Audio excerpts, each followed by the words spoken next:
2025년 6월 2일 월스트리트가 발칵 뒤집혔습니다.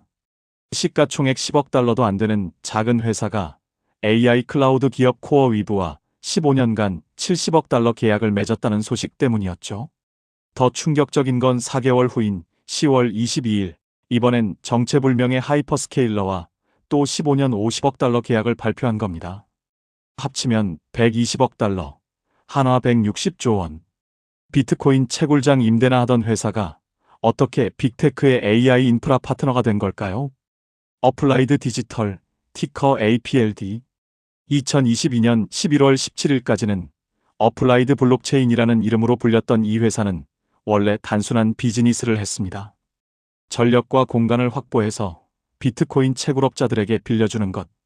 채굴기는 고객이 가져오고 전기와 냉각은 어플라이드가 제공하는 구조였죠. 월세 받는 전력 임대업이었습니다. 2025년 5월 31일 마감된 회계연도 실적을 보면 현실이 드러납니다. 매출 1억 4,420만 달러가 전부 데이터 센터 호스팅, 즉 채굴장 임대에서 나왔습니다. 크립토 채굴 고객은 단 한 곳뿐. 계약 잔여 기간은 2년 반. 이게 APLD의 전부였죠. 그런데 이 평범한 회사가 갑자기 AI 시대의 총화로 떠오른 이유가 뭘까요? 답은 간단합니다. 비트코인 채굴에 필요한 것과 AI 학습에 필요한 것이 정확히 같기 때문입니다. 대규모 전력, 24시간 냉각, 안정적인 네트워크, 그리고 넓은 공간. APLD는 이미 이 모든 걸 갖고 있었습니다. 단지 고객만 바꾸면 되는 거였죠. 비트코인 채굴업자 대신 AI 기업을 들이면 되는 겁니다. 어플라이드 디지털의 핵심 자산을 보면 규모가 실감납니다. 노스다코타 제임스타운 106메가와트, 엘렌데일 180메가와트. 두 시설 모두 풀가동 중입니다. 특히 엘렌데일은 2024년 전력 이슈로 가동이 중단됐다가 2025년 완전 정상화되면서 매출 증가의 주역이 됐죠. 286메가와트면 중소도시 하나를 밝힐 수 있는 전력입니다. 하지만 진짜 게임 체인저는 건설 중인 시설들입니다. 폴라리스 포지1과 2, 합쳐서 600메가와트 규모의 초대형 데이터 센터입니다. 이곳이 바로 코어위브와 미스터리 하이퍼스케일러가 들어올 곳이죠. 600MW면 GPU 20만 개를 동시에 돌릴 수 있는 어마어마한 규모입니다. 2025년 6월 2일 발표된 코어위브 계약부터 들여다보죠. 로이터 보도에 따르면 15년간 70억 달러, 연간 4억 6,700만 달러입니다. 현재 어플라이드 디지털 연매출의 3배가 넘죠. 코어위브는 엔비디아 GPU 4만 개를 보유한 AI 클라우드 스타트업인데 급성장하면서 데이터 센터가 부족했습니다. 어플라이드가 그 갈증을 해결해 준 거죠. 더 흥미로운 건 10월 22일 발표입니다. 미국 기반 하이퍼스케일러와 15년 50억 달러 계약. 폴라리스 포지2에 200MW를 통째로 임대한다는 내용이죠. 회사는 고객 이름을 밝히지 않았지만 업계에선 마이크로소프트나 메타로 추정하고 있습니다. 오픈 AI 때문에 GPU가 절실한 회사들이니까요. 왜 이들이 어플라이드를 선택했을까요? 첫째, 즉시 사용 가능한 전력입니다. 새 데이터 센터를 지으려면 전력 승인부터 2-3년 걸리는데 어플라이드는 이미 확보된 전력이 있죠. 둘째, 위치가 좋습니다. 노스다코타는 춥고 전기가 싸고 자연재해가 적습니다. AI 데이터 센터의 최적지죠. 셋째, 유연성입니다. 아마존이나 구글 같은 대형 클라우드는 까다로운 조건이 많지만 APLD는 고객 맞춤형 설계가 가능합니다. 전력 용량, 냉각 방식, 보안 수준 등을 고객이 원하는 대로 조정할 수 있죠. 작은 회사의 장점입니다. 2025년 1월 14일 또 하나의 빅뉴스가 터졌습니다. 맥쿼리 자산운용과 최대 50억 달러 규모 파트너십을 맺은 거죠. 이 자금으로 2기가와트 규모의 HPC 데이터 센터를 추가 개발한다는 계획입니다. 현재 보유 용량의 7배를 더 짓겠다는 야심찬 목표죠. 맥쿼리가 왜 어플라이드에 베팅했을까요? 장기 임대 계약의 매력 때문입니다. 15년 계약이 보장되면 부동산처럼 안정적인 현금 흐름이 생깁니다. 비트코인 가격에 좌우되는 채굴 사업과는 차원이 다른 거죠. 월가가 좋아하는 예측 가능한 수익입니다.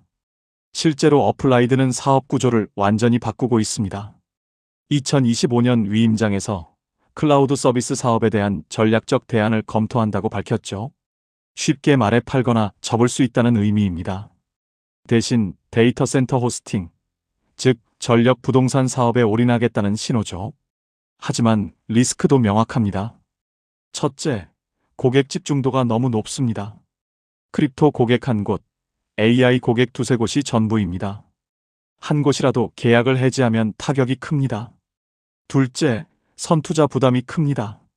데이터 센터 건설에 수십억 달러가 들어가는데 실제 임대료는 완공 후에야 받습니다.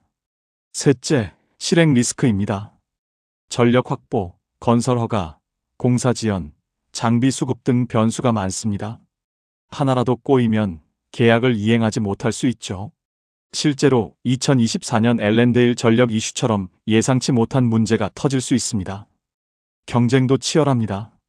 디지털 리얼티, 에퀴닉스 같은 대형 데이터 센터 리츠들이 AI 시장을 노리고 있죠. 이들은 자금력도 풍부하고 고객 네트워크도 탄탄합니다. 어플라이드 같은 신생 기업이 경쟁하기 쉽지 않습니다. 그래도 어플라이드 디지털만의 강점이 있습니다. 첫째, 비용 효율성입니다. 대형 리츠보다 임대료가 20-30% 저렴합니다. 둘째, 속도입니다. 이미 전력이 확보된 사이트가 있어 6개월 내 입주가 가능합니다. 셋째, 전문성입니다.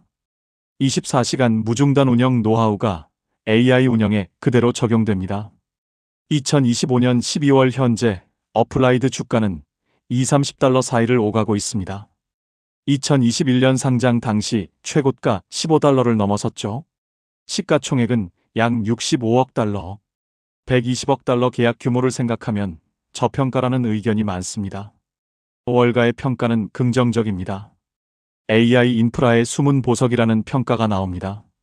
하지만 일부는 아직 증명되지 않았다며 신중한 입장을 보입니다. 어플라이드 디지털의 미래는 어떨까요? 회사는 2030년까지 5기가와트 용량 확보를 목표로 합니다. 현재의 17배 규모죠. 가능할까요? AI 수요 폭증을 생각하면 불가능하지 않습니다. 문제는 실행력입니다.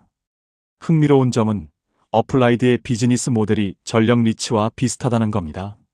전력과 공간을 확보해서 장기 임대하는 구조로 부동산 임대업과 본질이 같죠. 다만 세입자가 사람이 아니라 GPU라는 차이만 있을 뿐입니다. 채굴장 임대업에서 AI 전력 부동산으로 단순한 피벗이 아닙니다. 디지털 시대 인프라의 본질적 전환입니다. 비트코인이 만든 인프라가 AI 시대의 토대가 되는 아이러니. 그것이 APLD의 스토리입니다. 어플라이드 디지털 APLD. 전력을 부동산처럼 임대하는 회사. 15년 계약 120억 달러의 주인공. 286메가와트 보유. 2기가와트 목표의 야심가. 투자 판단은 각자의 몫입니다. 다만 한 가지는 분명합니다. AI 시대엔 GPU만큼 전력이 중요합니다. 그리고 어플라이드는 그 전력을 가진 몇 안 되는 순수 플레이 기업입니다. 비트코인 채굴장이 AI 공장으로 시대의 전환을 보여주는 상징적 변화입니다. 암호화폐가 준비한 인프라를 AI가 물려받는 역사의 아이러니.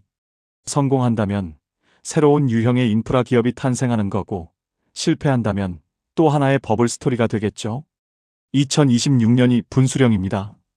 폴라리스 포지가 완공되고 코어 위브가 입주하고 120억 달러 계약이 현금으로 바뀌는 순간, 그때 어플라이드는 진짜 AI 인프라 기업으로 인정받을 겁니다.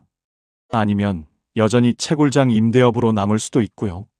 하지만 적어도 시도할 가치는 있습니다. 15년 계약 120억 달러를 확보했다면 말이죠. 전력이 새로운 금이 되는 시대, 어플라이드는 그 금광을 캐는 곡괭이를 팔고 있습니다.